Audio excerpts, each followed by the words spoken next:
bonjour à tous, rebonjour si vous étiez avec nous sur la session, précédente avec Vincent Courboulet. Donc on enchaîne là sur, une masterclass qui nous est, présentée par notre partenaire, Cli Group, Cli Interactive qui fait partie de Cli Group. Donc, bonjour, Fabien et Michel. Bonjour Oui, Morgane, bonjour. et bonjour tout le OK, monde. super. On a fait un petit test micro, donc tout va bien. Vous allez vous présenter. J'introduis juste très rapidement la session. Je trouve que c'est vraiment bien parce que comme on l'a conclu tout à l'heure, dans la session précédente avec Vincent, voilà, l'IA, on peut voir ça comme un marteau super puissant et la bonne question à se poser, c'est pas si, le marteau, il est gentil, c'est de savoir qu'est-ce qu'on en fait. Et donc, dans cette masterclass, c'est ce que vous allez aborder. C'est, si j'ai bien compris, hein, c'est, comment, collaborer utilement, avec, son IA et aller justement au-delà des résumés et des traductions. Tout à fait. Voilà, je vous laisse la parole pour je crois que vous avez prévu des petits moments d'interactivité donc, j'invite, nos participants à faire attention aux panneaux, de droite où ils pourront également, poser des questions en cours de séance. Yes. Parfait, merci beaucoup Morgane. Eh bien bonjour à toutes, et à tous. Donc effectivement aborder aujourd'hui, le sujet de l'IA, mais au-delà de l'utilisation que vous avez peut-être l'habitude, d'en faire. Donc, je me présente, moi je suis Michel Duro, je suis responsable de l'offre Digital Workplace chez Client Interactive et je suis accompagné de Fabien Couvert.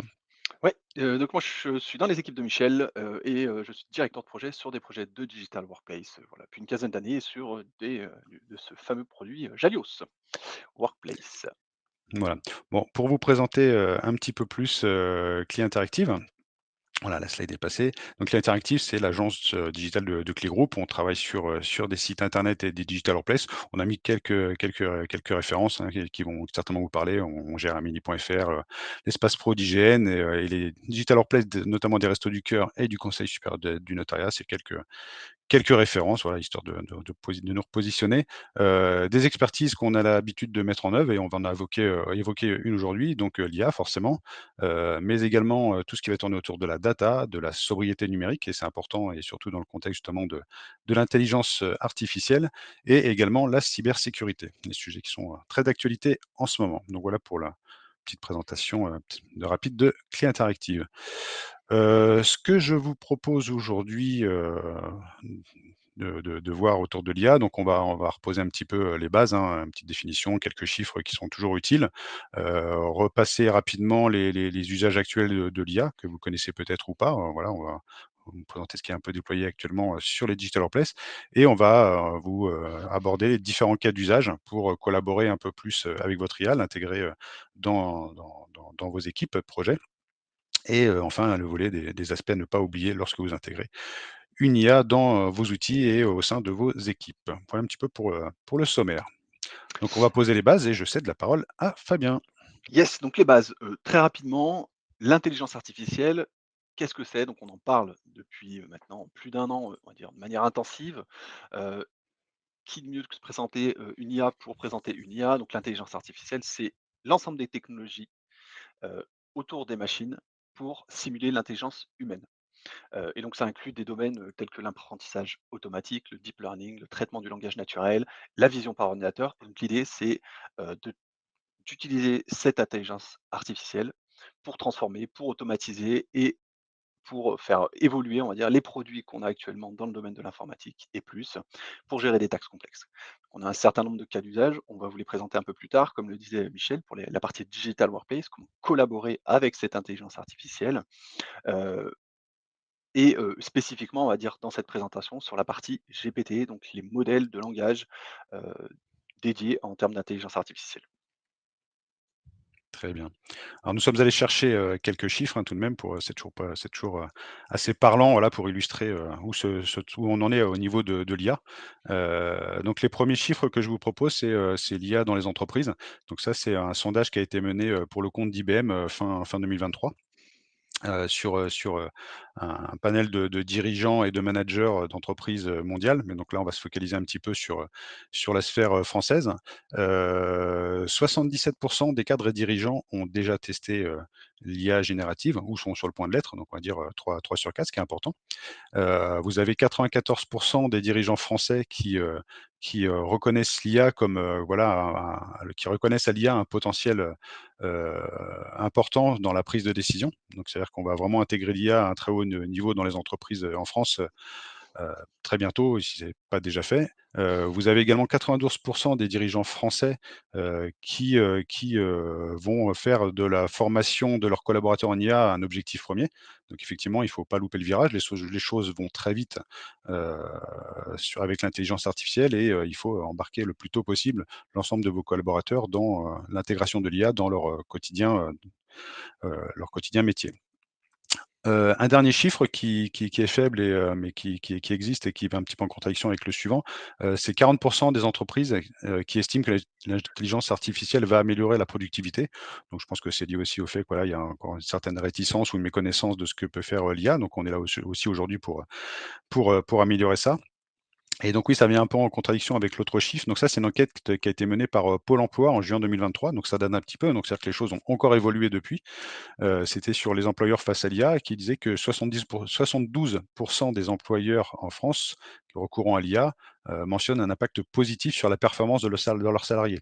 Alors justement, en réduisant les tâches fastidieuses, hein, les tâches, assez chronophages sur lesquelles l'humain n'a pas vraiment de valeur ajoutée. Donc ça, l'IA le fait très bien et rapidement et sur le risque d'erreur. Donc je pense que c'est sur la fiabilité des données qui sont produites. Donc voilà un petit peu sur les chiffres sur, l'IA dans les entreprises. On peut voir un petit peu aussi maintenant, par rapport à l'IA et ses usages. Donc les principaux usages, hein, je vais pas rentrer en détail parce que Fabien va le faire, après, il va vous rappeler un petit peu tout ce qu'on peut faire. Mais les usages qu'on retrouve dans les digital workplace actuellement, ça va être sur la création de contenu, sur, l'analyse de données complexes. Je parle bien d'analyse, hein, parce qu'il y a aussi le volet recherche justement de données complexes et sur l'apprentissage. Apprentissage, je ne vais pas parler de formation, mais plutôt d'aller chercher, de la connaissance, avoir, récupérer voilà, de la connaissance. Et donc par rapport à ces usages, vous avez 64 des employés, donc ça c'est une enquête HubSpot, hein, de 2023, qui affirment que les outils IA, alors slash automatisation, parce qu'effectivement la frontière est parfois, mince, auront un impact significatif dans la façon dont ils accomplissent leur travail. Donc il faudra, effectivement embarquer, donc ça rejoint le sujet formation, embarquer l'IA de façon importante maintenant dans les fiches de poste, dans les compétences de vos employés, voilà, ça fera partie des nouvelles compétences à avoir pour amener, bien leur mission. Voilà un petit peu pour les stats. Donc je vous propose de revoir un petit peu ce qui est déjà mis en place avec Fabien. Ouais, tout à fait, merci. Donc maintenant qu'on a reposé les bases, donc on commence à tous être un peu familier avec ces intelligences artificielles, beaucoup par rapport à tout ce qui est autour du chat, hein, du traitement, du langage naturel. L'idée, ça a été de monter dans ce train de l'IA avec Jalios, et grâce surtout à la R&D qui a mis en place Jalios sur le modèle, sur l'IA. Et donc aujourd'hui, on est déjà capable de, vous présenter et d'utiliser l'IA côté, digital workplace, donc avec la solution de Jalios. Et donc l'idée ici, c'est de vous présenter en 2 slides très rapidement, heu, remettre à niveau sur les capacités actuelles, hein, des modèles d'intelligence artificielle intégrés à des digital workplace et en l'occurrence celle de Jalios. Donc on a des fonctions très, on va dire, classiques dans, tout ce qui est génération de texte, correction, amélioration grammaticale. Donc là, on a des automatisations possibles sur les contenus présents au sein des digital workplace, et dans la sphère qui peuvent être utilisés par la digital workplace, où l'IA va être, appelée de manière automatique, soit, au clic, soit vraiment automatiquement, c'est-à-dire qu'on a sans aucune action à faire. Et là, on a des corrections possibles en termes d'amélioration, de correction graphique, orthographique, heu, de résumé, de traduction. Donc c'est les trois premiers points, hein, où on a en un clic la possibilité de générer les résumés de tous les contenus sur la plateforme, une actualité, un événement, je pose un document. L'IA va pouvoir m'analyser ce document et me générer son résumé, la traduire automatiquement, même sur des vidéos. La traduction et le sous-titrage des vidéos, c'est quelque chose qui est extrêmement bien géré par ces GPT. Et donc c'est des fonctionnalités qui ont été intégrées par Jalios dans leur digital workplace et maintenant qui sont à la main, de tous les utilisateurs. On a aussi des fonctions de rédaction, donc c'est en le prolongement de la partie correction résumé, le prolongement, c'est-à-dire générer du texte, générer, de l'information sur la base, alors soit du moteur en lui-même, hein, l'information qui est déjà stockée dans le moteur, soit de l'information sur des éléments présents dans ma digital workplace. Sur un contenu complet d'un article, sur un document, je vais pouvoir prolonger ce document et insérer, une tournure de style, faire émerger certains paragraphes, prolonger une idée que j'ai commencé à mettre dans une actualité et bah, lui demander de me générer un corpus ou un texte complet associé à ça. Donc là, c'est surtout la facilité d'utilisation qui est mise en avant, on peut le faire en copiant-collant ça dans son moteur d'IA préféré. Ici, on a tout intégré en un clic, dans la digital workplace. C'est surtout ça l'intérêt. Pour prolonger ce sujet, on a tout ce qui est classement. Donc là, on va travailler sur, de la donnée, travailler sur de la documentation, et on va être capable d'aller sur, des éléments présents sur la plateforme, catégoriser en fonction d'un sujet ou d'un domaine, d'organiser de la documentation et tout ça, le but, c'est de faciliter la recherche au sens, j'allais dire old school, au sens actuel, indexation via certains moteurs de recherche. Donc on va aller classer ces informations, ça de manière automatique. On va pouvoir extraire de l'information aussi, créer des métadonnées, donc tout ça, c'est un peu lié et étiqueter, mettre un sentiment sur un document, mettre un critère de confidentialité. C'est utilisé chez certains de nos clients sur des documents, dont certains peuvent être assez sensibles. Hem, pour rajouter une couche de sécurité supplémentaire, on peut faire travailler l'IA pour donner un niveau de criticité sur ces documents, pour rajouter un fil supplémentaire si, une gestion des droits a mal été paramétrée par l'utilisateur, et ben, on rajoute un critère supplémentaire en cas de détection de confidentialité critique ou sévère, on peut alerter un administrateur pour qu'il fasse un double contrôle. Et enfin, on va pouvoir détecter et regrouper des similarités. Quand on va poser un document, ce document il peut être analysé, il peut être synthétisé de manière très rapide et on va pouvoir comparer ces synthèses avec d'autres documents pour un peu faire du nettoyage, donc travailler sur ces corpus. Donc voilà un peu l'état, de l'art, quasi complet, on verra ça juste après sur les plateformes, numériques de travail telles que Janus Workplace, et on va pouvoir enchaîner sur la partie collaboration, travail concret dans la plateforme. Michel, je te laisse la main. Tout à fait, merci Fabien. Donc on va effectivement, rentrer dans le vif du sujet avec ce pourquoi vous êtes là aujourd'hui. Donc ce qu'on vous propose, donc vous connaissez, déjà certainement ou peut-être pas, mais on va dire la puissance des espaces collaboratifs, de votre digital workplace Jalios, hein, tout ce qu'elle peut apporter à vos collaborateurs au quotidien. Donc, ce qu'on vous propose, c'est d'aller un petit peu plus loin et justement d'embarquer l'IA, dans ces espaces collaboratifs. Alors, on a imaginé, l'IA dans trois situations, hein, qu'on a appelées, consultantes, intervenantes et assistantes. Donc on va parcourir un peu de chez chacun de ces cas, les redéfinir et voir ce que ça peut vous apporter. La première façon dont on voit l'IA, c'est l'IA comme consultante. Alors pour redéfinir, ce qu'est, selon nous une IA, un consultant, voilà, c'est un consultant, c'est un expert, hein, dans son domaine que vous allez pouvoir solliciter afin qu'il vous fasse bénéficier de ses connaissances sur un projet, sur un domaine, sur un métier. Au niveau de l'IA, comment ça se concrétise? En fait, vous allez pouvoir, heu au sein de votre espace collaboratif, de façon individuelle, interroger, votre IA comme experte dans l'ensemble des domaines pour lesquels vous souhaitez la solliciter. Donc ça va vous permettre d'accéder rapidement à une information complexe, pour laquelle il aurait fallu, prendre connaissance d'un volume important de données, parfois croiser la data, donc quelque chose qui est pas forcément perceptible très facilement. Donc l'IA peut vous aider sur ces tâches-là. Alors comment on fait ça? C'est simple, l'IA, faut la nourrir.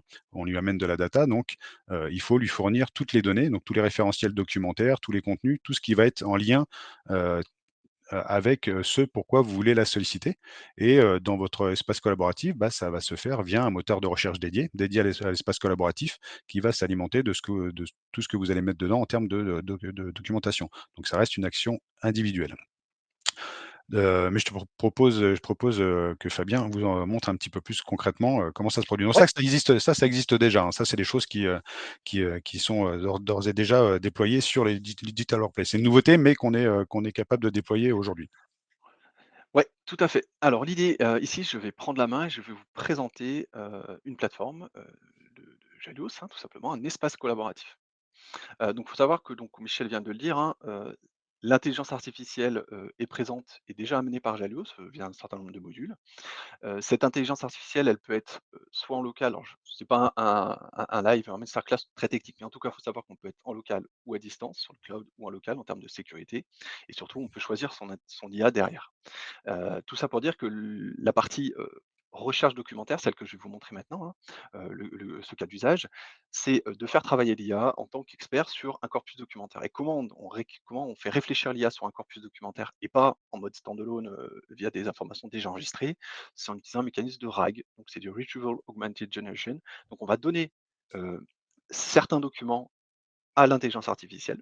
C'est pour ça que je parle de installer en local ou pas. Il y a certains documents qui peuvent être confidentiels. En tout cas, l'idée, c'est de fournir à l'IA l'ensemble des documents, et plus, pour travailler et pour lui faire répondre sur ces documents. Ça évite énormément tout ce qui est hallucination et l'IA se limite, ou sinon elle ne dit pas, se limite en tout cas à ce qu'on lui donne comme information.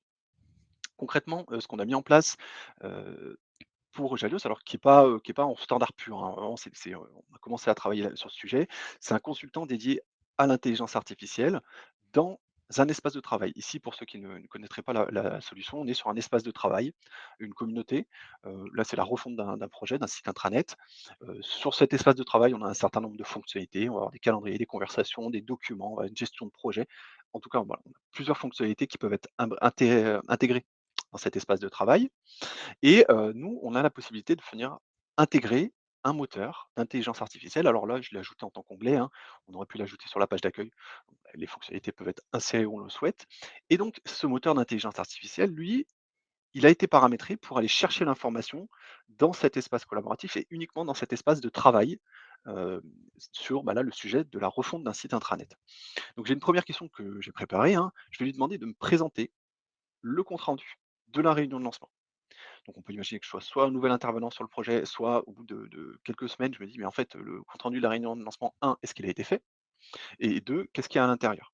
Et donc là, l'IA, elle est capable d'aller chercher dans la documentation de mon projet, hein, courant là, l'information et me la synthétiser. C'est là où il est fort, c'est qu'il n'y a pas, on verra tout à l'heure, il n'y a pas que de la documentation. J'ai pas mis un seul document, hein, j'ai mis plusieurs documents dans mon intranet, des documents techniques, des documents fonctionnels et un compte rendu. Et donc là, il a bien compris il y avait un ordre du jour, il y avait des personnes, il y a un sujet sur la dockerisation, un sujet RGPD et on a l'objectif de l'intranet.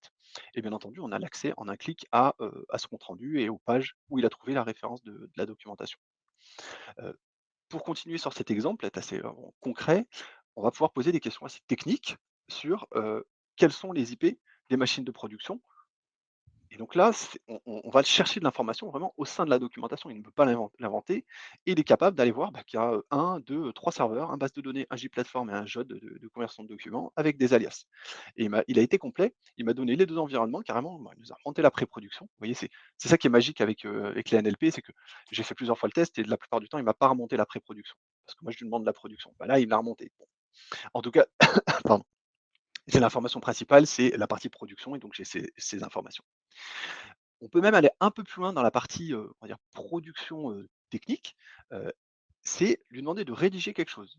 Rédige-moi, là, c'est une procédure de redémarrage du serveur de production Docker. Donc ça s'invente pas, heu, c'est quelque chose, c'est soit il est capable d'aller chercher dans la documentation et de me générer quelque chose par rapport à un, ce qu'il a en mémoire, ce qu'il a appris et 2, par rapport à la documentation. Et là, on voit, bah, qu'il est capable d'aller me dire comment arrêter le service du plateforme, mettre à jour un tag.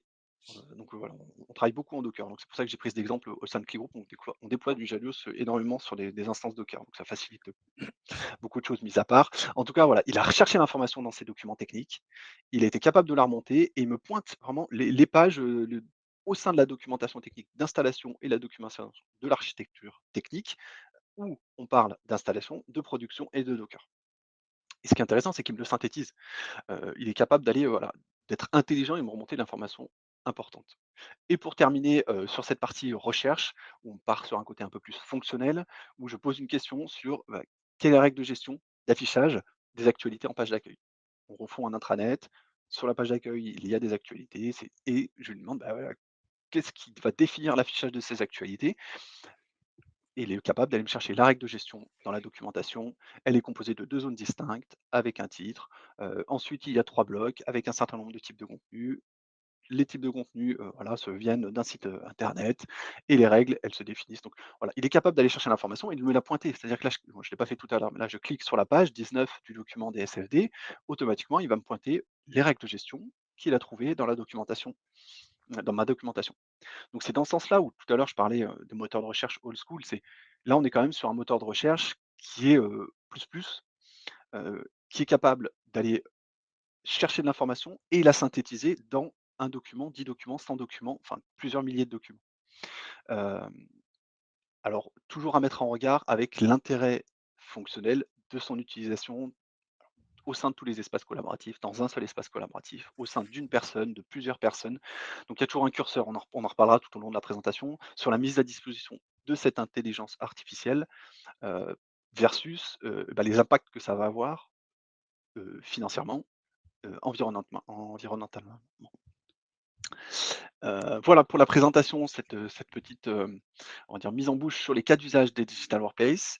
Michel, je vais pouvoir te relaisser la main Ouais, sur la merci deuxième Fabien. phase. Merci beaucoup. Donc effectivement, donc là on va passer au next step. On a imaginé l'IA comme, intervenante. Alors qu'est-ce qu'on entend, nous, par intervenante? En fait, bah, hop, tu peux passer le slide. Donc c'est une IA qui va intervenir directement dans vos échanges. Donc voilà, c'est le niveau supérieur, de ce que vient de vous montrer, Fabien. Donc imaginez, sur vos espaces de conversation, pourquoi pas aussi dans vos sessions de chat, l'IA vient intervenir, donc à la demande ou pas, ça c'est du paramétrage. Donc là, ce que je vous présente, c'est un sujet sur lequel on est en train de travailler chez Clé Group, qu'on est en train de mettre au point et qui sera, disponible incessamment sous peu. Donc comment ça fonctionne? Bah, déjà l'IA s'alimente, là vraiment de tout ce qu'il y a dans vos espaces collaboratifs. Donc, on évoquait tout à l'heure, l'ensemble des documents, mais elle va s'alimenter également de tous vos échanges. C'est-à-dire qu'elle va se nourrir des discussions, des décisions, des relevés d'action que vous pouvez, échanger, lors de vos sessions de travail sur l'espace collaboratif. Donc là, on est sur le niveau, supérieur de l'IA consultante. Donc elle collabore dans le groupe. Donc là, vous êtes plus sur une sollicitation individuelle, vous êtes vraiment sur un agent virtuel au sein de vos espaces collaboratifs. Donc pour vous rappeler des décisions, vous rappeler des informations, vous rappeler des tâches. Donc voilà, c'est un véritable, membre virtuel. Je vous propose encore une fois, de passer la main à Fabien qui va vous montrer un petit Ouais, peu, comment ça peut intervenir et comment on peut aller plus loin sur ce volet-là. exactement. Donc là, l'idée principale, c'est ça, c'est qu'on change un peu de paradigme d'intervention de l'intelligence artificielle. Le premier exemple, c'était on était vraiment sur, l'appel à l'intelligence artificielle, c'est une action. Ici, on est sur, de l'intervention, voilà, l'IA va intervenir toute seule sur la plateforme, et donc c'est un sujet, on va dire, qui est vraiment en cours de développement chez nous. On travaille dessus, donc j'ai réalisé une vidéo pour ce sujet. Il y a 2 étapes pour cela. Il y a une première étape, heu, qui va être le choix de l'intervention. C'est où est-ce qu'on va faire intervenir l'intelligence artificielle. Dans quel cadre? Sur quel, ensemble fonctionnel? Dans un espace collaboratif, au sein d'un espace d'échange de discussion, au sein d'une base documentaire, au sein, des commentaires sur la plateforme. Enfin, on va définir le critère d'accès et on va dire de déclenchement de cette intelligence artificielle. Donc là, il y a tout un travail de prompting de côté Clé Group sur la définition, et même les règles de gestion qui vont définir cette intervention de l'intelligence artificielle. Et une fois qu'on l'a fait, il va falloir aller choisir la réponse et synthétiser la réponse. On ne va pas réaliser une réponse identique, que l'on soit, dans une petite zone de commentaires ou d'activité des membres, comme la démonstration que je vais vous proposer juste après, ou, que l'on soit dans une phase de rédaction d'articles, où on a un peu plus d'espace et on va pouvoir être un peu plus long en termes de rédaction. Donc il y a ces deux volets qui sont très importants. Tout ceci est permis grâce à la réalisation qu'a fait Jalios sur cette implémentation de l'intelligence artificielle dans leur plateforme. On a énormément de points de branchement et de possibilités d'appel et de facilitation, d'appel des moteurs d'intelligence artificielle. Et bah, du coup, nous, ça nous a donné la possibilité d'aller intervenir et de s'en servir, de manière très rapide, au sein de la plateforme. Donc la fameuse vidéo que je souhaitais vous montrer, qui est ici, elle ne marchait pas dans le PowerPoint, donc j'ai carrément mis le lecteur multimédia, hein. On est encore une fois sur un espace, collaboratif, un espace de travail, et dans cet espace de travail, j'ai choisi de faire intervenir l'IA sur l'activité des membres. L'activité des membres, c'est, pour ceux qui ne connaîtraient pas la plateforme, c'est un espace où on va échanger avec les autres intervenants et on va voir la vie de ma plateforme. Qui a, proposer un compte rendu. Quel échange il y a eu récemment sur le forum de discussion? Un événement a été mis en place ou le replay est disponible sur l'événement. Donc c'est une sorte de flux d'activité vraiment de, mon espace de travail et dans ce flux d'activité, on s'était dit, enfin on s'est dit, en échangeant en interne, qu'il peut être intéressant de faire intervenir une intelligence artificielle sur certains cas d'usage précis, si elle a l'information, et ben, lui répondre à la place d'un utilisateur de l'espace collaboratif. Les personnes ne sont pas à 100 en permanence sur cet espace et donc dans certains cas, l'IA a un intérêt à répondre. Et donc c'est ce qu'on a montré ici dans cette présentation technique, hein, ce POC qui est en interne. Donc on est sur une plateforme, interne, hein, sur un cluster comme je vous l'ai montré tout à l'heure. Et donc je vais poser la question sur: «Est-ce que la réunion de lancement a eu lieu?» Tout simplement, je suis un nouvel intervenant sur le projet. Ici donc on voit, je vais faire pause même, hop, on voit qu'il y a ma question qui a été posée et donc là, c'est là où il y a le déclenchement, le premier choix. C'est-à-dire que je vais voir au côté IA, heu, qu'un message a été posté et je vais analyser par rapport à la documentation, par rapport au choix d'intervention qu'on a décidé, si c'est opportun de répondre et si ça l'est, l'IA va être déclenchée. Donc elle va être déclenchée, en back, hein, c'est-à-dire que c'est pas visible directement par l'utilisateur. L'utilisateur continue de vivre sa vie, mais en retournant sur la plateforme ou hop, je remets pause. En haut, on a une notification qui est partie, on est passé de 3 à 4 sur la cloche. C'est envoyé à l'utilisateur. Il peut être prévenu qu'une réponse a été faite, en l'occurrence, c'est une réponse par l'intelligence artificielle au sein de sa plateforme là, donc il y a bien l'IA qui a répondu et qui lui a dit: «Bah oui, la réunion de lancement a lieu, elle s'est déroulée telle date». Donc ça, c'est quelque chose qui est généré, c'est pas du texte renseigné à la main par un utilisateur, c'est l'IA qui allait chercher dans la documentation présente, dans les espaces de conversation, s'il y a un sujet qui parlait de cet événement, dans, les replays d'événements qui peuvent être insérés sur la plateforme. Bref, dans la totalité de la documentation présente et bah, l'IA est allée a pu, chercher l'information. Un a été, missionnée d'aller chercher cette information et 2 elle m'a fait le résumé et l'idée, c'est de faire un résumé assez court ici, donc on aurait pu même être encore plus court. On va pouvoir Voilà. spécifier: «Réponds-moi en 2 semaines», On avait dit en 2 stop au lignes. résumé, dans le sujet de l'intervention, mais pour compléter ce que tu dis, Ouais, effectivement, ouais, on ouais, on c'est parle vrai. on parle effectivement du cas où une nouvelle personne arrive sur un projet avec cette réunion de lancement. On peut imaginer aller encore plus loin avec de l'onboarding projet directement généré enfin réalisé par, l'IA qui elle a la mémoire de tout l'espace projet et peut faire un onboarding autonome, une visite guidée de ce qui s'est fait, de la personne qui arrive, de là ou des personnes qui arrivent. Donc, c'est une vraie valeur Exactement. ajoutée, un vrai bénéfice, en termes d'onboarding, ouais. Exactement, c'est la synthèse et donc actuellement, on est sur une version 1 de la partie, NLP, côté J-Plateforme.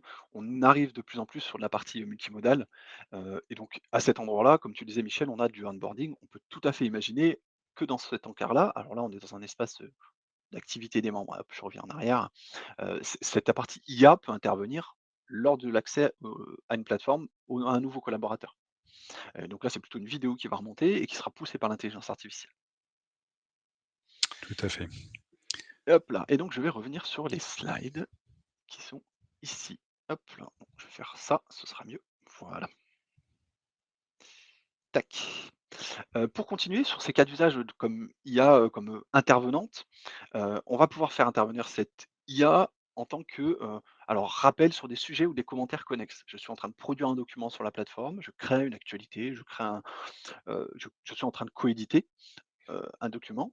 L'IA va être capable d'aller rechercher et d'intervenir pour me spécifier que: «Ah oui, en effet, tu es en train de travailler sur ce sujet qui est, plutôt fonctionnel, qui est, sur voilà, le cas d'usage des nouveaux intervenants et ben, j'ai détecté, j'ai l'information que pour les nouveaux arrivants, on dispose déjà d'une vidéo, d'une présentation, d'un, sommaire, d'un guide utilisateur que tu pourrais insérer au sein de ton sujet». Ça fait le lien d'ailleurs avec le 3e point de cette slide.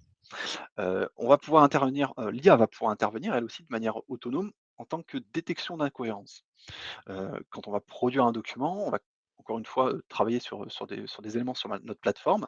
Alors quand je dis travailler sur la plateforme, on est sur la Digital Workplace Jalius et sur l'interconnexion, donc ça c'est quelque chose qui est en cours de développement côté Jalius, qui est en cours de test. Travailler sur des documents ailleurs, autres que ceux présents dans la Digital Workplace, bien entendu, donc toute la sphère Microsoft, c'est surtout ça qui est intéressant, donc tout ce qui est 365. Donc quand je dis travailler sur un document, c'est, côté Digital Workplace et côté Office 365 ou, Google Docs.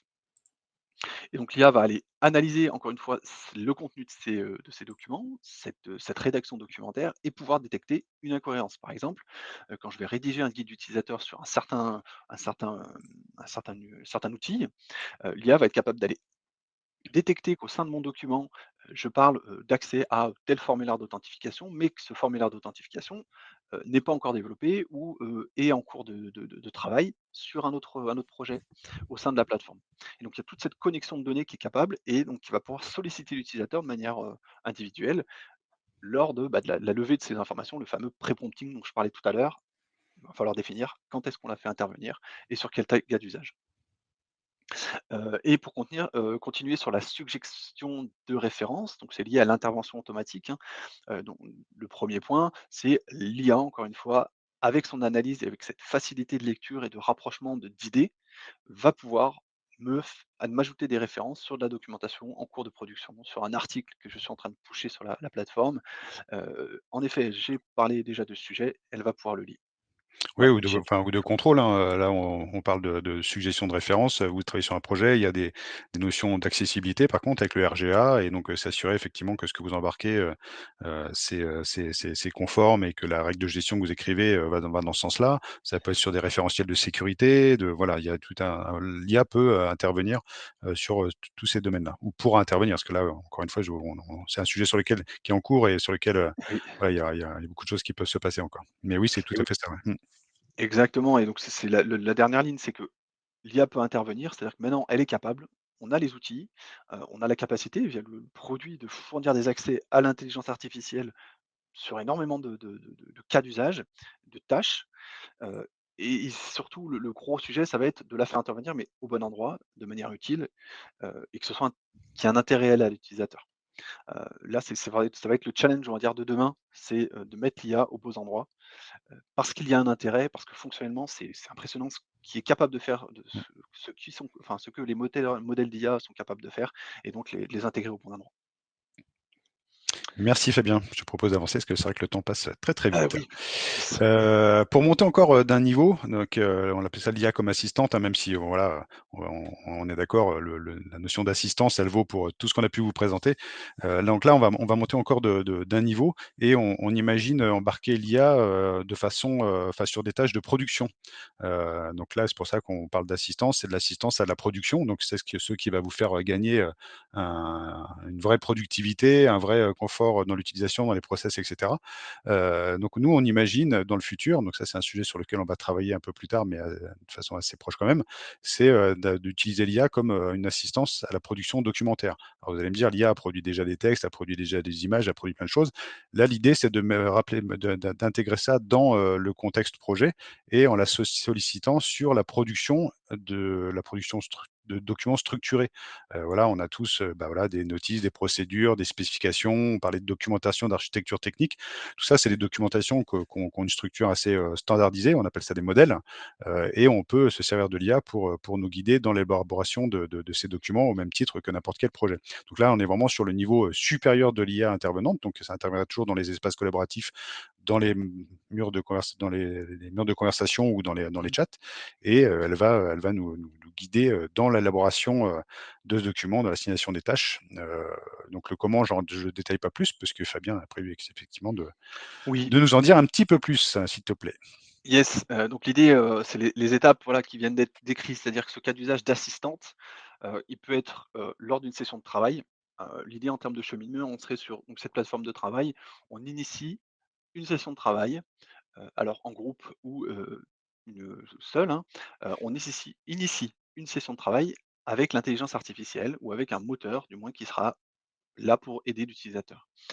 Et donc l'idée, c'est de se baser sur un produit fini, sur quel modèle je souhaite me baser, sur un document d'architecture technique, sur, un document de sécurité, sur une spécification fonctionnelle. Donc on va se baser, on va dire à l'IA qu'on souhaite créer cet élément et là, automatiquement, l'IA va être capable d'analyser le document. Donc on a la base à gauche documentaire, à droite, on a un sommaire présent dans le document et donc l'IA, elle sait de facto les éléments à renseigner et à compléter dans le document. Et donc à partir de ce moment-là, elle va pouvoir splitter un certain nombre de tâches. Alors ces tâches, elles peuvent être, immédiates, elles peuvent être planifiées dans le temps, elles peuvent être assignées à des utilisateurs ou, sous forme de rendez-vous de travail et donc Ces tâches, une fois, qu'elles vont être réalisées, hein, on va répondre aux tâches, on va pouvoir travailler sur la documentation et tout ça, c'est des informations qui vont être stockées, qui vont être accessibles par la Digital Workplace. Encore une Mmh. fois, côté Jalios ou pas. Là, on Ja présente un sommaire assez basique, hein, c'est pour l'exemple, mais il faut imaginer ça plutôt sous la forme d'un cadre de réponse pour celles et ceux qui ont déjà répondu à des appels d'offres. Voilà, c'est quelque chose de beaucoup plus détaillé sur lequel va pouvoir se reposer l'IA pour guider le travail et remplir ou assigner les tâches comme l'évoquait Fabien, ouais. et oui, tout à fait. Donc là, on a voilà la réponse structurée qui est structurée, pré-cadrée et donc l'IA va pouvoir récupérer les, productions de chaque utilisateur, chaque tâche et les insérer automatiquement au sein de ce document et en faire la synthèse. Et tout ceci, ça va être fait de manière transparente par la Digital Workplace. Chaque production faite par les utilisateurs ou même par certaines parties d'intelligence artificielle vont être donc renseignées unitairement dans chacune des tâches, dans chacun des événements et tout ceci va être compilé et surtout va être suivi par l'intelligence artificielle en termes de gestion de tâches tout simplement. Donc voilà, c'est un peu on va dire le next step, sur l'utilisation de l'IA comme assistante. On a un certain nombre d'autres cas d'usage qui sont, voilà, qui nous pensent vraiment intéressants, c'est la partie page d'accueil augmentée. Une page d'accueil, on a l'habitude depuis, des années et des années d'avoir, X les dernières nouveautés, mes documents, les, derniers événements, les prochains événements et ainsi de suite. Et là, l'idée, ça va être de faire travailler l'IA, heu, un p de à un niveau supplémentaire pour aller analyser le comportement de l'utilisateur et synthétiser son action sur ce qui s'est passé. Tel document a été positionné sur le document, mais surtout quel document a été positionné en fonction des documents sur lesquels je travaille. Ça va pas être les, 2 prochains événements, ça va être le résumé du précédent, événement ou une synthèse, graphique du dernier événement avec le prochain événement auquel je participe. Et donc tous ces éléments, c'est vraiment l'idée d'aller faire travailler l'IA de manière un peu, sporadique au sein de la Digital Workplace pour accompagner l'utilisateur. Les 2 éléments suivants, c'est, on se base encore plus sur l'activité de l'utilisateur. Donc là, ça va être de donner à manger à l'IA le comportement des utilisateurs. Alors attention sécurité, on ne rentre pas dans ce sujet dans ce quoi qu'on pourra en parler après, mais en tout cas, le sujet sécurité est pas à traiter ici. En tout cas, c'est de travailler sur ces activités de l'utilisateur pour proposer une newsletter intelligente basée sur les documents sur lesquels l'utilisateur a travaillé ou les commentaires qu'il a pu positionner ou les événements qu'il a pu suivre et la partie suggestion de tâches. Donc là, on est encore une fois dans le travail, dans la productivité sur des tâches faites. Donc on parlait tout à l'heure de partir d'un document structuré et assigner des tâches, proposer l'assignation des tâches, on va plutôt le dire comme ça. En tout cas, l'idée, c'est de faciliter l'avancée sur du travail concret via l'intelligence artificielle. Et enfin, on a la partie aide à la décision, statistique, analyse comportementale. Tout ça, c'est lié à l'activité de l'utilisateur. On va avancer Donc un peu. ça rejoint la Exact, suggestion. Effectivement, il faut qu'on avance, que le temps passe très vite et je sais qu'il y a des questions. exact. Voilà, donc on vous a présenté, 3 grandes familles, d'interventions, d'intégration de l'IA, dans vos équipes projets et dans vos espaces collaboratifs. Si je résume, donc, les 3, donc, consultante, en synthèse, ça vous permet de rechercher, d'accéder rapidement à une information. Donc le bénéfice, pour vos collaborateurs, c'est un accès rapide à de la donnée complexe, donc forcément un gain de temps, un gain de productivité, hein, systématiquement. En termes de planning, bah, c'est déjà disponible, via le module JNLP et puis de Gelios et puis du paramétrage. Donc on peut d'ores et déjà intégrer, ce volet-là, dans vos digital workplace, hein. Le second, donc intervenante, pour rappel, l'IA est dans vos espaces collaboratifs, dans vos espaces de discussion et intervient en vous amenant de l'information pertinente sur ce qui s'est passé ou sur les bases de connaissances. Donc c'est la mémoire du projet. En termes de bénéfices, ça vous rappelle les échanges, les décisions. C'est un vrai gain de productivité, mais c'est également, un confort et c'est une expérience utilisateur améliorée. En termes de planning, bah, nous, on travaille dessus, donc ça va être bientôt disponible. Donc, on pourra vous accompagner sur ces sujets-là sans problème. Le dernier volet, l'assistante, on vient de l'évoquer. Donc là, c'est l'assistance à la production de documents structurés ou la génération automatique de documents, non plus sur vos profils ou sur du déclaratif, mais sur votre activité et vos intérêts constatés. Donc les bénéfices, hein, c'est encore une fois bah, l'amélioration de l'expérience utilisateur, mais aussi un vrai gain en termes de production et une sécurité en termes de production documentaire. Et en termes de planning, bon, bah, c'est pas pour tout de suite, mais c'est dans un avenir assez proche, quand même. Voilà un petit peu pour cette synthèse. Ce qu'il ne faut pas oublier, donc c'est le dernier volet, je vais vite parce que je voudrais qu'on puisse répondre aussi aux questions. C'est, voilà, c'est quand vous intégrez, l'IA dans vos outils, il y a 3 aspects à ne pas oublier. Bah, déjà, c'est embarquer les utilisateurs, hein, c'est un outil que vous allez mettre à leur disposition, donc il faut étudier avec eux leurs besoins, les usages, définir un peu les cas d'utilisation, penser les interfaces, comment vous allez te mettre cette IA à disposition pour que ça soit pour que ça soit le plus intuitif possible et disposer de la meilleure expérience utilisateur. Le deuxième aspect, c'est soigner le chantier technique. Il y a beaucoup de réticences autour de l'IA, donc pourquoi pas faire un POC pour convaincre? Vous faites un POC, un pilote et vous nommez des ambassadeurs pour intégrer ça et convaincre les autres. Il faut être agile parce que quand on intègre de l'IA, bah, il faut itérer assez souvent, prendre en compte des modifications, adapter l'outil. Ne pas négliger la recette, hein, faut toujours tester, faut jamais prendre pour content ce que nous donne l'IA, hein. Faut toujours, bien s'assurer que les référentiels sont bons, que les réglages sont bons. Pensez à la sécurité des données. Donc, les IA, bah, il y en a sur le cloud, mais il y en a aussi on-premise. Donc il faut prendre tous ces aspects-là en considération en fonction de la sensibilité de vos données. Le troisième volet, et non pas des moindres, c'est favoriser l'adoption. C'est-à-dire que il faut penser conduite du changement. Donc, vos utilisateurs, il va falloir leur fournir de la documentation, les former, les assister, également prendre en compte leur retour. Donc, c'est pour ça que je disais juste avant qu'il fallait être agile. On parle de gain de productivité, c'est ce qui est attendu aussi, hein, par les décideurs et managers. Bah, qu'il faut mesurer la performance, mais le gain de productivité aussi passe par la satisfaction des utilisateurs. Donc, on est dans un process d'amélioration continue. Et enfin, bah, il y a le côté un peu éthique, enfin, qui est très important. Donc, voilà, bien informer vos collaborateurs sur ce qui est fait de la donnée, comment c'est géré, comment ça va être traité, ce qu'elle devient, et surtout et aussi le côté, environnemental, hein. On sait tous que l'intelligence artificielle a un certain impact, donc c'est à ne pas négliger et le mieux, les choses vont mieux quand on se les dit, donc, le mieux, c'est de communiquer effectivement à vos collaborateurs. J'ai Ouais, fait un petit peu vite, hein, parce que le temps nous est compté. sur ce sujet Heu, d'utilisation des données ouais. quand même, on a, côté Jalous, on a de la statistique déjà, d'usage et voilà, de fonctionnement de l'intelligence artificielle au sein de la plateforme, en plus bien entendu des métriques qui vont être proposées par les différents, serveurs et providers d'intelligence artificielle. Voilà, c'était la petite parenthèse, rapide. Et donc Voilà, bon, par rapport à tout ce qu'on vous a dit, ouais, vas-y, Fabien, je te passe la ouais, main. On a préparé un voilà, petit un quiz. petit quiz, c'est ça. Sur comment envisagez-vous d'utiliser l'intelligence artificielle à court ou moyen terme? Donc ça, c'est un sujet, je pense que c'est sur toutes les lèvres, hein, en interne ou en externe. Donc toujours sur la de l'utilisation à l'assistance à contribution, donc ça a été déclenché dans le chat. Normalement, vous avez un onglet interactivité. Voilà, on a lancé le quiz dans l'onglet. Normalement, vous devriez avoir accès. Donc, voilà, pour voir un petit peu, est-ce qu'on vous a convaincu? Est-ce que vous restez sur des usages courants? Est-ce que vous projetez vraiment dans les cas d'usage qu'on a pu vous présenter? Est-ce que ça pourrait représenter un vrai bénéfice pour vos équipes?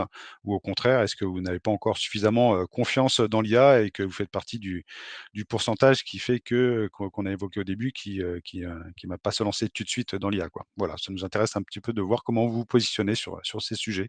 Est-ce qu'on va trop loin? Est-ce qu'on va pas assez loin? Voilà, Est-ce qu'il ne faut pas aller plus loin? Ou au contraire, est-ce qu'il faut aller plus loin? C'est des sujets qui sont extrêmement riches et qui évoluent extrêmement rapidement, en termes techniques, en termes fonctionnels, en termes de mmh. voilà, d'apport fonctionnel. On prend Bon, les le nombre de réponses augmente. On va vous laisser encore un petit peu de temps, mais il y a quelques résultats qui se détachent du lot, donc c'est intéressant, hein, effectivement. est-ce qu'on répondrait pas aux questions en parallèle? Oui, il y avait quelques questions. Bah, je pense que c'est plutôt de ton côté, à mon Alors, avis, Fabien. Je te laisse répondre aux ouais, questions. alors le premier c'est quel est le modèle utilisé? Alors c'est l'une des forces de Jalio, c'est qu'on a un module, un socle fonctionnel de fonctionnalités et derrière on va pouvoir brancher un certain nombre d'IA, je ne vais pas dire toutes, mais en tout cas on a les plus gros, on a du Mistral, on va avoir du OpenAI, on va avoir, du, NLP Cloud, on va avoir, donc voilà, des modèles allemands, j'ai perdu le nom, en tout cas un certain nombre d'intelligence artificielle, les plus grandes du marché et celles-ci, on-premise ou dans le cloud. Donc côté cloud, on va avoir du OpenAI, on va avoir du Mistral, AI en version cloud et en version on-premise. On va avoir tout ce qui est dans l'Azure AD, basé sur du OpenAI derrière et donc toutes ces intelligences artificielles vont pouvoir être branchées de manière indépendante et complètement voilà, de détacher la partie, développement fonctionnel des fonctionnalités côté Jalios avec le moteur d'intelligence artificielle. Il faut savoir que ces moteurs d'intelligence artificielle, ils commencent à avoir une sorte de standard qui a été mis en place par OpenAI, d'appel à ces moteurs et c'est pour ça que ça a facilité, on va dire, le travail de Gelios sur l'intégration de ces différents moteurs, alors plus ou moins simple. Hem, ce qu'il faut savoir aussi, c'est que nous, en tant qu'intégrateur, on a la possibilité d'utiliser et de développer d'utilisation d'autres moteurs d'intelligence artificielle. Au sein de Clé, on a pu mettre en place donc des plateformes d'intelligence artificielle via d'autres moteurs. Donc on est sur du Llama, hein, des moteurs modèles un peu plus petits, qui ont été installés en interne et on a des connecteurs basés sur ce fonctionnement, cette IA, qui ont été développés pour Jalios. Donc on a la partie NLP et on a la partie recherche augmentée. Donc ça, je crois que j'ai vu une autre question, mais je prendrai peut-être plus tard. En tout cas, voilà, on est indépendant du modèle à utiliser en termes d'intelligence artificielle. Peut-être Sur la en partie complément, si je me permets d'intervenir un petit vas-y, peu, il y a pour le service public, hein, il y a Albert, hein, qui est le oui, modèle, qui sera spécialisé dans le service public et voilà, l'idée, c'est de pouvoir se connecter à ça. Mais le marché change énormément. Il y a toujours de nouveaux acteurs, de nouveaux, voilà. mmh, Donc c'est pour ça qu'on a voulu être indépendant parce que justement, l'idée, ouais. c'est d'explorer en amont avec, certains modèles et puis peut-être, fine tuner, dans un second temps Ouais. en optimisant le choix du modèle. Est-il prévu de mettre à disposition un replay? Je pense que oui. Oui, tout à Tu fait, je confirmes, Morgane? confirme, voilà. Si vous êtes d'accord, c'est toujours, voilà, si les intervenants sont d'accord, le Ouais, replay et les supports, sera disponible normalement. les cas présentés, consultants ou intervenants via auto-apprentissage ou pas? Alors l'auto-apprentissage, c'est quelque chose de bien particulier dans l'intelligence artificielle, c'est pas le cas, mais nous, on utilise de tout ce qui est RAG. Donc c'est une sorte d'augmentation de l'intelligence artificielle basée sur le moteur, heu, Jalios. On peut voir ça un peu comme, un humain qui est capable de parler le français ou d'autres langues d'ailleurs. Donc il sait parler français et nous, c'est le cas. C'est-à-dire qu'on utilise une intelligence artificielle qui sait parler le français, qui est capable de comprendre le français et on va, l'enrichir et c'est là où l'humain va s'informer sur de la documentation, il va s'enrichir de, documentation, de conversation, d'événements, et d'ailleurs c'est ce mécanisme de RAG qui est utilisé côté Jalous, qui est beaucoup, beaucoup, beaucoup moins cher que de l'entraînement ou de l'apprentissage. On est sur quelque chose qui coûte des centimes vraiment, là toutes les démonstrations que j'ai pu faire, c'est, quelques dizaines de centimes. Je parle pour OpenAI, hein. En tout cas, c'est vraiment ce mécanisme de RAG, de Retrieval Augmented Generation, qui est utilisé et qui est, énormément efficace, enfin de mon ressenti, hein, c'est vraiment impressionnant. Ce qu'il est capable de faire avec, les données qu'on lui donne «à manger» entre guillemets, qu'on enrichit. En tout cas voilà, c'est clairement pas de l'apprentissage, c'est du RAG. Techniquement, ça, voilà, c'est 2 choses complètement différentes, mais fonctionnellement au final, vous allez avoir une IA qui est capable de répondre et en se basant sur vos documents ou vos données, quoi. Il y a une question sur le synthèse des échanges visio, mais il me semble que ça existe déjà Ouais, effectivement, hein. alors des synthèses des échanges visio Mmh. ainsi qu'une alimentation du modèle depuis des échanges Oui, visio. ouais, Oui, ça fait la synthèse, les intervenants et cetera, ouais, tout ça, ça existe déjà, exactement. oui. Mmh. Alors on a, Gladia en France qui est capable et alors qui est capable, c'est, quasiment sorti, qui va être capable d'aller, résumer, traduire, et sous-titrer une vidéo, une réunion. Et une fois que cette information est sortie Gladia va être capable d'identifier les interlocuteurs. Donc on va même encore plus loin et une fois qu'on a cette information dans la digital workplace, bah là c'est gagné. C'est-à-dire qu'on peut aller faire travailler notre moteur d'intelligence artificielle, récupérer les informations et sortir un commentaire d'une personne qui est, sur un sujet particulier très pointu dans une réunion technique. Donc oui, ça il y a vraiment pas de souci là-dessus. C'est quelque chose qui est déjà possible et donc question suivante, l'analyse des sites SharePoint sera possible? Donc oui, c'est clairement dans la roadmap de Jalios, sur la partie on-premise, donc SharePoint Server, sur la partie cloud, c'est des points de branchement, prévus, et voilà, c'est quelque chose, voilà, qui va être nécessaire. Faut qu'on fasse attention à ce qu'on dit, parce que j'ai vu qu'Olivier Dedieu était parmi nous, donc Ah, le grand Olivier, maître surveille, salut Olivier. Ouais, non, mais c'est des choses qui sont extrêmement importantes et qui sont, voilà, comme je le disais, pas extrêmement chères à mettre en place. Alors toute proportion gardée, mais voilà, le gain fonctionnel est quand même assez impressionnant sur cette, 1re phase qu'on vous a présentée, la partie consultante, quoi. Bon, les autres sujets, ça me paraît un peu compliqué d'y répondre, en détail, maintenant. Donc il y avait un sujet sur la sécurité des données et Ouais, bah, sur en la effet. démarche, je pense que c'est mieux, en fait, si on reprend contact, Mmh. vous reprenez contact avec, nous, Géos Ouais, et Cli, ou on reprendra contact avec vous, mais ça me paraît compliqué. Voilà, c'est des sujets qui nécessitent beaucoup de temps, donc là, on est un peu contraint par le temps, donc c'est mieux de prendre le temps d'expliquer les choses correctement. Mais ouais, effectivement, il y a clairement, des ça va su il y dépendre a du moteur. c'est Mmh ça. mh. Mais il y a effectivement des vrais sujets, sur la sécurité l'organisation. Juste pour faire avant de terminer, pour faire un petit point sur les résultats du sondage, parce que c'est intéressant aussi Ah oui, pour c'est vous. vrai. Bon, déjà, la bonne nouvelle, c'est que tout le monde compte utiliser l'IA, hein. Personne n'a répondu que ça les intéressait pas ou qu'ils n'avaient pas besoin. Vous avez 14 des personnes qui ne vont pas aller plus loin que la contribution, donc c'est la réponse 1. Ensuite, sur les cas qu'on a pu présenter, il y a un cas qui se démarque un peu plus des autres, c'est la partie recherche augmentée, donc l'IA comme consultante, avec quasiment 66 des personnes qui sont intéressées par ce volet-là. Sur les 2 autres aspects, intervenant assistant, c'est environ 40. On a 40 et 43. Donc voilà, donc ça montre bien un bel intérêt quand même pour ces aspects-là et on peut en imaginer encore plein d'autres. L'IA va prendre de plus en plus de place, dans nos environnements de travail, dès demain, donc il y aura plein de choses à faire, et il Bah, faut il que y a 0 l'IA soit. réponse, hein, sur les 2 derniers quand même. Oui, oui, tout à fait. Oui, oui, 0, c'est ce que je disais. On est, Personne, ouais, c'est la bonne 0. nouvelle que personne a, enfin, tout le monde compte utiliser l'IA, donc c'est plutôt pas mal. Je vais stopper Ouais, le sondage. yes. Alors est-ce que Ouais, et Olivier a super bien répondu. Donc oui, la partie sécurité de données, donc il y a tout ce qui est flux, quelle IA et l'approche RAG en effet, on va pouvoir génial. segmenter l'accès aux documents. Merci beaucoup Olivier de nous Voilà. avoir aidés. Très bien, bah, merci beaucoup. Je ne sais pas s'il y a d'autres questions courtes sur lesquelles on pouvait répondre dans le laps de temps, sinon on va conclure. On gagne. On a dépassé un petit peu. Non, non, je pense que vous êtes bon niveau temps, c'est parfait. D'accord, super. Donc bravo à vous, parce que c'est vrai que c'est compliqué, de de gérer le temps. Souvent on a surtout Mmh. c'est sur ces sujets-là qui sont passionnants, on a toujours envie de Mmh. montrer Ah oui, plein de choses. Effectivement, comme le dit monsieur Gabas à l'instant, effectivement, la force est dans les cas d'usage. Voilà, c'est ça. L'IA, c'est le marteau, comme tu disais, Wangan, et voilà, là, il y a de l'intérêt, effectivement, que si on trouve des cas d'usage et un vrai bénéfice pour les utilisateurs, hein. il C'est faut ça le plus trouver les bons important. clous. Mmh. C'est ça. Exactement, et c'est vraiment dans la thématique de la journée, hein. Une IA, utile et responsable, Et ouais, c'est exactement ça, et moi, et c'est je vrai qu'on est passé vite sur la fin. Tu as raison, Gagne, sur la partie démarche projet dans l'intelligence artificielle, il y a, une grosse partie d'accompagnement et d'intérêt de l'intelligence artificielle sur tel ou tel cas d'usage.